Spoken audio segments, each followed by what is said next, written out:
everyone, in this short video we'll be talking about the percentage unit. Percentage is probably a unit everyone's familiar with. It's a relative unit, and in web design it's relative versus the container it's placed in. The container it's placed in is referred to as its parent. A viewport unit, VW, which we talked about earlier, is always relative versus the viewport, as its name indicates. Viewport is the browser size. So let's have a look at an example that will illustrate this.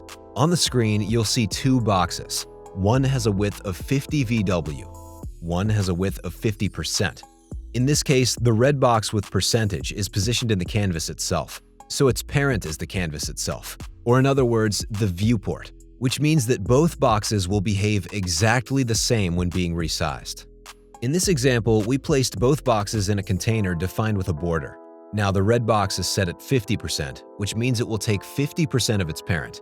In this case, the container with the border is set at 80 VW. So if you'd calculate that back to VW, the 50% box equals 40 VW, hence is smaller. If you resize the screen, you'll see that both boxes shrink to fit the dimensions.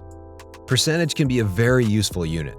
For example, if you'd have a parent container at 78 VW, and you wanted to create a box in that parent of 65%, then you'd normally have to calculate how much 65% of 78 VW is. But because you have percentage available to you as a unit, you can just set that red child box to 65% directly.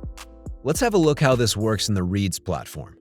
So in the Readz platform, to set the dimensions, you just have to select the element. The Layout tab will open. And in the Layout tab, you have size, width, and height available to you. Currently, we'd only offer percentage on width, and you can change it between two dimensions by clicking on a percentage, and VW will appear. So with the percentage selected, all you have to do to change it is change the number. For example, to 70, and the box will expand to 70% of its parent. And that's it for the overview of percentage as a unit.